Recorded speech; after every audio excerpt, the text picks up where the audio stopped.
Feel how cracks begin to show beneath the false sheen of perfect relationships. What once seemed like a solid bond turns out to be a fragile mirage, ready to shatter with a single misstep. Silent suspicions, sudden changes in habits, phone calls that were never meant to happen. When the truth surfaces, it doesn't just wound, it tears apart, leaving cold, ruthless realization where trust once stood. What happens when the person you loved with all your heart becomes your worst enemy? When the only way to regain control is to turn pain into a weapon and betrayal into fuel for your own freedom? What started as a quiet family life transforms into a brutal game of survival, where the stakes grow higher with every newly uncovered secret. Hello, my friend. I'm so glad you stopped by my channel. If it's your first time here, don't forget to subscribe and like this video, as every like truly inspires me. Please tell me which city and country you watched this video from. Now let's get started. There was a time when Laura gazed at me as if I held the entirety of her world, and those fleeting moments remain etched into my memory like scars. Her smile would gradually break through her usual seriousness, like sunlight struggling to pierce through dense clouds, delayed but undeniably genuine when it finally emerged. But if you asked me now what it meant, I'd claim it was all rehearsed, and I was too blinded by infatuation to notice the truth. 2 years into our marriage, the very foundation we had built began to disintegrate, the damage quiet and insidious, like mold spreading unseen through wood. We met later than most, well into our 30s, and our connection ignited swiftly, fueled by countless late nights spent working at the architecture firm. Laura carried herself with a captivating elegance, a beauty that whispered rather than shouted. She wore her confidence effortlessly, like a silk scarf tossed over her shoulder. She often painted vivid pictures of a peaceful future, a cozy house, children laughing in the yard, a dog, a garden. When we married, she abandoned her career to nurture that dream, embracing the role of homemaker with a devotion I mistakenly took for genuine contentment. The house was always immaculate. I'd come home to dinners I hadn't requested, the scent of lemon polish and clean wood filling the air, her voice humming softly from the kitchen. At first, it felt like perfection. Over time, though, the flawlessness grew unsettling, as if she was crafting an image she expected me to treasure forever. Still, I convinced myself that I was satisfied. I believed her when she said we were trying for a child. Month after month, she told me of failures, her sadness so palpable it stifled my questions. I never pressed her. The grief she displayed felt painfully authentic. But her anguish wasn't rooted in our childless marriage. It was entangled with the presence of another man, a man she had woven into her life in secret, starting on a night when I worked late, dragged to a colleague's dinner party by Marin. I sent her a text to say I'd be home late. Her reply was cheerful, urging me to enjoy myself and promising to reheat dinner when I returned. I felt fortunate then, believing I had married a woman so gracious. That illusion shattered moments later. As I walked home, crossing the stillness of Fifth Avenue, I saw her. Laura, laughing under the amber glow of streetlights, her fingers entwined with a man I didn't recognize. They were oblivious to my presence, concealed behind a bus shelter, my breath lodged painfully in my chest. The smile she wore, slightly crooked, achingly genuine, was no longer mine to cherish. I returned home feeling hollow, stumbling through the darkness as if drowning. Everything Laura had ever promised about loyalty, love, and building a life together felt empty now, a shattered bell tolling only dull, lifeless echoes. That night, I couldn't confront her. I lay awake beside her, the silence between us growing heavier with each passing minute. In the days that followed, the truth emerged slowly, each revelation like a knife slipped quietly between my ribs. I began noticing details I had once overlooked. Passwords changed without explanation. New lingerie hidden away where I'd never find it. an abrupt fascination with high-end skincare products she used to dismiss as overpriced scams. All of these subtle signs aligned into a truth I could no longer deny. One morning, while Lara showered, she left her phone unlocked. Without hesitation, my hands moved instinctively, driven by a need stronger than morality. The entire facade unraveled in an instant. Texts laced with intimacy, photographs capturing affection and desire. Lara in his arms, radiant with happiness, preserved in candid selfies and stolen moments. The worst discovery was their conversation about an upcoming weekend getaway, a lavish retreat meant to commemorate their first anniversary together. 1 year. They had been entwined for a full year. Sleep eluded me that night. I lay rigid beside her, retracing every memory, every embrace, to find the moment her love for me had expired. The next morning, she kissed me on the cheek, mentioning plans to visit her friend Talia on Wednesday. I nodded, pretending ignorance. She seemed livelier than she had in months, and now I understood why. I forced a smile and told her to have a wonderful time. Inside, I was already calculating my next move. The following day, I called in sick to work, fabricating a dental emergency. From the window, I watched as she left the house, suitcase in hand, her perfume lingering like a ghost. When her text arrived that afternoon, "Talia says hi, it's so good to catch up." I responded with a casual thumbs-up emoji, pretending to be swamped with work. By then, the private investigator I had hired was tracking her every step. At 7:42 p.m., the first photograph appeared in my inbox. Lara, lounging by a pool in a hotel robe, wine glass in hand, her lover seated beside her. Their kiss captured with unforgiving clarity. It was more than betrayal. It was complete devastation. The woman I once adored had become a stranger. The next morning, her message was lighthearted. "Hey, love. Hope you're eating okay. My card's not working. Can you transfer some money?" That's when I snapped. My response was blunt. "It's not working because I disabled it. Maybe your boyfriend can help you out." Her reply was immediate, feigning bewilderment. "What? I told you I'm at Talia's. Why would you say that?" The charade was over. I was done playing along. A dry, humorless laugh escaped my lips, the kind of sound that surfaces when pain hardens into something sharper. Resolve sharpened to a razor's edge. It was then I committed to crafting the most agonizing revenge imaginable. One designed to unravel her intricate fabrications, strand by strand, until she stood helpless among the ruins of her own deceit. Her messages kept appearing. Lara was coming apart faster than I had predicted. "Liam, what the hell is going on?" I stared at the phone's glaring screen. Liam, that was me. The man she had vowed loyalty to, promising a shared future. And now she was texting me from a hotel bed she shared with someone else, pleading for financial support to prop up her betrayal. I let her desperation fester. The private investigator, Noel, had delivered a goldmine: photos, receipts, even a discreetly captured video from a hotel restaurant. Lara, adorned in that crimson floral dress I'd gifted her for our anniversary, leaning over to offer a forkful of steak to her lover while he kissed her wrist. His name was Carter Dorian, a mid-tier executive from a tech company across town, married with 2 kids. He was 41, slender, polished, a living cliché of temptation wrapped in tailored suits, and he had no idea who he was crossing. I left Lara's messages unanswered for hours, letting the silence gnaw at her nerves. Near midnight, she called. I ignored it. She tried again. I declined the call once more. Then came the voicemail, her voice trembling. "Liam, I don't know what's going on.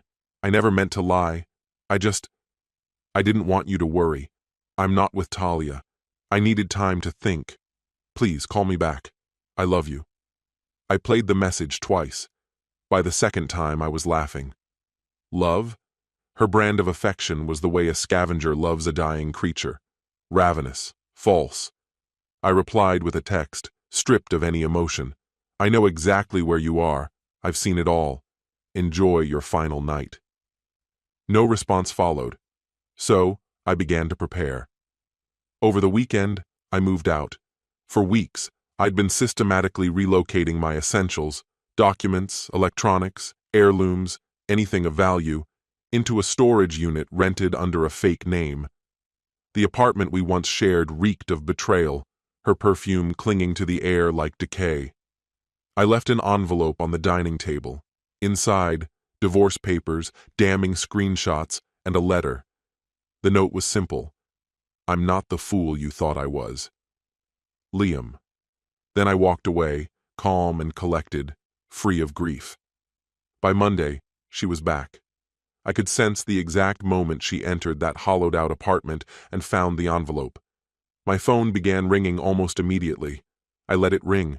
Again and again, I allowed her desperation to swell. At 3:15 p.m., she left a voicemail, fury breaking through her strained attempt at innocence. Liam, this is cruel. You just left. You didn't even give me a chance to explain. You're overreacting to nothing. Nothing. That word hit like an insult. I answered the next call. My voice was like iron. You lied to me for over a year, shared my bed while indulging your desires elsewhere, and now you claim I'm overreacting? She started crying, softly at first, then building, each sob a calculated plea. I didn't mean for this to happen. You were so distant lately. I felt alone. Carter listened to me. And there it was, her attempt to twist the knife, to paint me as the villain. I smiled. Distant? Lara, I worked myself to exhaustion to afford the luxuries you exploited to cheat on me. Silence. Then a desperate whisper. So, this is it. I said nothing.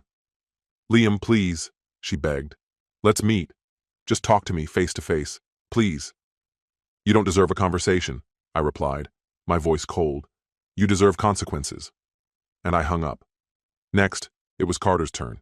He wouldn't walk away unscathed. No. The life he built on the ashes of my trust would burn. 3 days later, I found his wife, Camille Dorian. I dressed simply, clean, presentable. I approached her during her lunch break, outside her yoga studio, waiting patiently until she emerged, sipping a bright green juice. I spoke softly. Hello, I said gently. Are you Camille Dorian? Her expression stiffened, suspicion flickering in her eyes. Yes, I'm Liam Hayes, Lara's husband. Her face lost its color. 10 minutes later, we were seated on a park bench beneath the shade of a sprawling oak. I didn't raise my voice or throw accusations. Instead, I handed her a sealed envelope. Everything was inside. She flipped through the evidence, photos, text messages, hotel reservations. The final page bore a note I'd written in bold letters. He's been cheating on you with my wife for over a year. Camille didn't cry. Her voice fell to a strained whisper. I thought it was just me, that I was losing my mind. I nodded, slowly. You weren't there when it happened. And then I rose from the ashes. I'm sorry. I know this hurts, but you deserve honesty. She clung to the folder like it was her last grip on reality, and I turned away. I didn't look back. 2 days later, Lara found her way to my new place. How she tracked me down, I couldn't be sure. Maybe she dug through old receipts or accessed a shared account we used ages ago. I opened the door with caution. She looked awful. Deep shadows etched under her eyes, hair pulled back haphazardly, her face bare of makeup. She wore one of my old sweatshirts like it was some kind of shield. Please, she whispered, don't shut me out. I stayed silent. She stepped over the threshold uninvited, eyes glistening with unshed tears. Carter's wife found out. She left him and took their kids. Now he's blaming me for everything. He says I destroyed his life. I leaned against the wall, arms folded across my chest. You did destroy someone's life. Mine. Her eyes met mine then, panic flickering behind them. Liam, I never intended for this to happen. I said nothing. He told me he loved me. Promised he'd be with me if his wife ever left. Now he's ignoring every message I send. I sacrificed everything for him. I tilted my head slightly. No, you sacrificed me, and now you're dealing with the aftermath. She moved closer, trying to take my hand. I pulled away. Don't, I said. Don't pretend you care now. You can't just erase 2 years, she sobbed. You were the one who threw them away first. And then I dealt the final blow. From the table, I picked up the manila envelope and handed it to her. What's this? Open it. Inside was a letter, a copy of the legal complaint I'd filed for intentional infliction of emotional distress, along with a formal statement from her friend at university, Talia, the one she'd claimed to be with. The letter read, "To whom it may concern, I did not see Lara Hayes at any time between March. Any claims otherwise are untrue." She let the paper fall from her hands as if it burned. "Yeah," I whispered. "You brought this all on yourself." "No, Lara. You did." Lara stood there paralyzed, her lips parted like she couldn't catch her breath. The envelope trembled in her grasp. She hadn't seen this coming. She expected rage, shouting, maybe even a breakdown. But I gave her something else. No, I gave her consequences. This is cruel," she finally choked out. "Cruel." I echoed, my tone flat. "Cruel is watching your wife lie to your face while she meets another man in hotel elevators. Cruel is wondering if the nights she came home smelling of cologne and wine were from a friendly gathering or someone else's arms. Cruel is pretending the signs aren't there because the truth is too devastating to face." Her shoulders slumped as she stared at the ground. "But now," I continued, my voice steady, "now I know. And now you get to feel what it's like to be the one left uncertain and alone." She tried again. "I made a mistake, Liam. I panicked. You were always working and I cut her off, my words cold and sharp. "Don't you dare justify it. This wasn't a mistake. It was a choice. You built a life on betrayal. You lied for over a year. You made me believe we were building something real while you planned weekends away with him."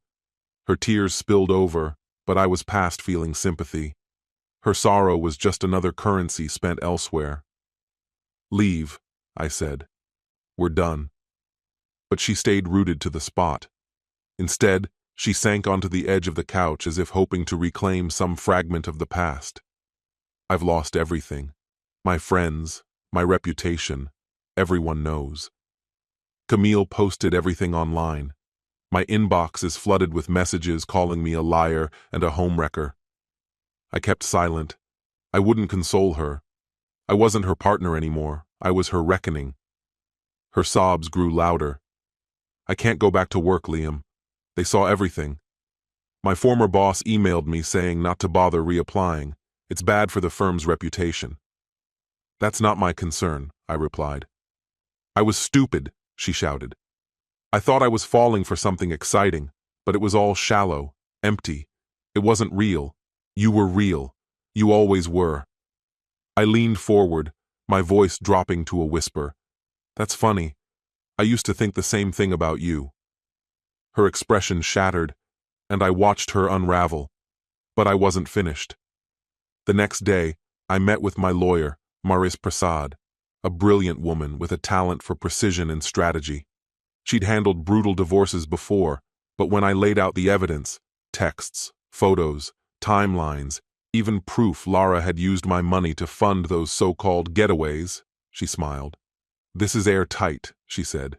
"You'll walk away clean." "I want her left with nothing," I replied. Maris didn't flinch. "Then that's exactly what we'll achieve." Lara filed a petition to freeze our shared financial accounts. In response, we compiled evidence illustrating her reckless approach to managing money. Nearly all of our assets, the condo, my stocks, my car, were legally under my name, leaving her with no leverage.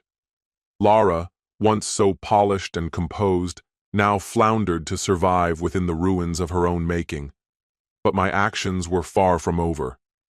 A week later, I paid her parents a visit. Yes, her parents. They had always spoken well of me. On more than one occasion, they'd said I was the best thing that ever happened to Laura. I waited until her father, Dominic, was alone on the porch before approaching him. His expression shifted to surprise. "Liam, I won't keep you long," I began. "But you deserve to know the truth before she twists the narrative." I handed him a folder. He flipped through the papers, his face growing graver with each page. When he finally stopped, he remained silent, rubbing his temples before muttering, "Damn. She'll claim I abandoned her without reason," I continued. "That I walked away, but it wasn't me who gave up. It was her." "I believe you," he said softly. "I warned her before. Never mistake kindness for weakness. You didn't deserve any of this." This wasn't about revenge anymore. It was about truth, ensuring that wherever she turned, the light was already shining, leaving no shadows for her to hide in. No pity. Only facts. That weekend, I disposed of the last of her belongings. And then, something unexpected occurred. I cried. Not from missing her, but for the person I once was. The man who believed love could mend anything. The man who left flowers on her desk just because, and scribbled notes of affection during meetings because he missed her. That version of me died the night I saw her with Carter outside that hotel. I cried for him, then let him go. 2 days later, Laura called from a blocked number. I answered, more out of curiosity than anything else. Her voice sounded hollow, stripped of all emotion except bitterness. "You think you've won?" I smiled, slow and deliberate. "This was never a game, Laura. But if it was, yes, I've already won. You destroyed my life." "No, Laura. You did that to yourself. I just made sure everyone saw the truth." She fell silent. "Then I'll fight this." "I hope you do," I replied. "I have lawyers who thrive on conflict, especially when the other side only has a story that no one believes." I ended the call. Later that evening, a message from an unknown number arrived. It was from Carter. One line, "You had no right." My response was immediate. I had every right. I attached a photo, him kissing Laura at the hotel spa, dated and time-stamped. Unquestionable evidence. He never replied. I never heard from him again, but his silence spoke volumes. I had struck just as deeply as he had. Nearly 2 months had passed since I left Laura, but the echoes of her betrayal still lingered in quiet moments. Sometimes, while drinking my morning coffee, her laughter would haunt the back of my mind until I remembered it was all a deception. Every memory we shared now felt tainted. Yet, I could breathe again. Peace crept back into my life like a stray dog, cautious but persistent. I began jogging each morning, attended weekly therapy sessions, and even reconnected with my brother, someone I had neglected for nearly a year while consumed by my devotion to Laura. She continued trying to reach me. I ignored the calls. Then came the emails. Desperate, remorseful, angry, then remorseful again. It was the same predictable cycle of guilt and manipulation, but I was no longer susceptible. And then there was one message that nearly made me laugh. "Liam, I've lost everything. My parents won't speak to me. Carter is gone. I have no idea where he is. I'm jobless, friendless. I just want a fresh start. I know I made mistakes, but can we meet? Just one honest conversation. Closure, if nothing else." Closure. She wanted closure from the man she had tried to bury alive. I started typing a response. "You don't want closure, Laura. You want forgiveness, but I'm not your savior. I'm the grave you dug for your past." I never sent it. There was no point. Some ghosts are meant to linger. That week, Maris, my lawyer, called. "She's contesting the divorce," Maris stated bluntly. "She has no grounds," I replied. "We both know that. She knows it too, but she's delaying. She's requesting mediation." My jaw clenched. Let her waste her energy. I have all the proof I need. The mediation was scheduled for the following week at a downtown office. I arrived early, calm and prepared. Laura arrived late, disheveled, her former elegance replaced by frantic excuses and smudged mascara. She couldn't even meet my eyes. Maris began, presenting our case with precision. Documented infidelity, financial recklessness, emotional manipulation. Each piece of evidence landed like a calculated blow. The truth was now exposed, undeniable, and stark. Lara tried to argue, her voice choked by years of emotional erosion. But the mediator, a woman with eyes like sharpened iron, remained unmoved. Miss Hayes, your actions demonstrated repeated betrayal. That is not neglect. It's cruelty.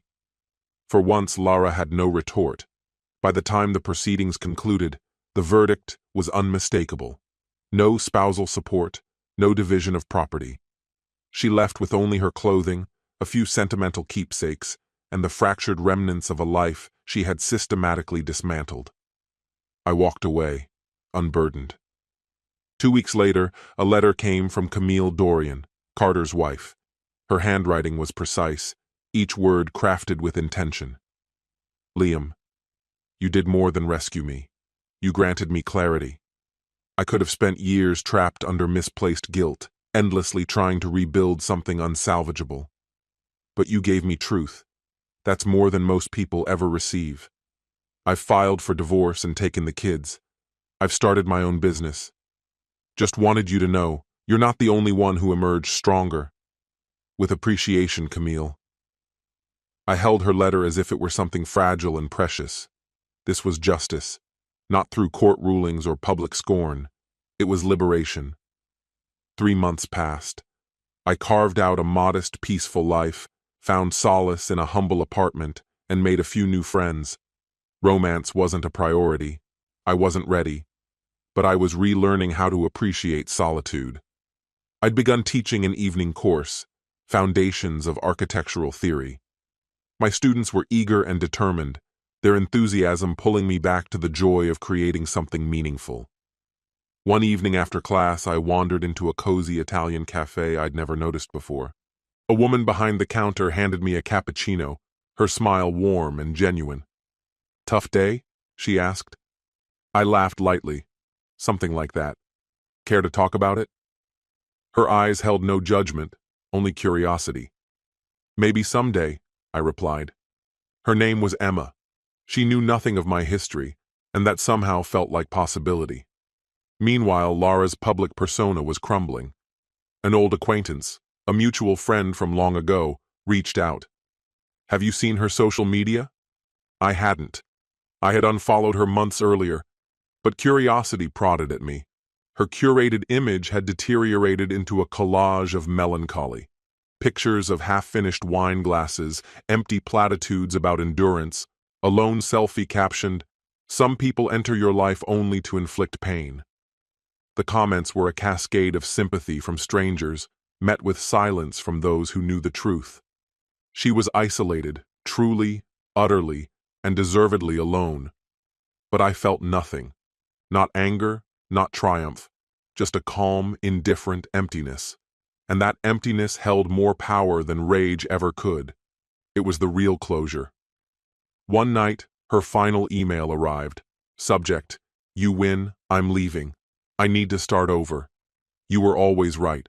I just never wanted to accept it. Maybe one day you'll forgive me, though I don't expect it. You owe me nothing. I hope you found happiness now. Lara." I didn't respond. The anger had long since faded, and revenge had become irrelevant. Not through her downfall, but through rebuilding myself. Lara's betrayal wasn't just an act of unfaithfulness. It was a gradual dismantling of my identity, worn away piece by piece. But destruction carries a strange mercy. It clears the ground for something stronger to grow. In the end, I found more than justice. I found freedom. And freedom is the truest revenge, silent, serene. The kind of stillness that declares, "You never destroyed me. This story has come to an end." What's your opinion? Share it in the comments, my friend. And if you like this story, check out other exciting videos on my channel. I'll say goodbye until the next video. See you.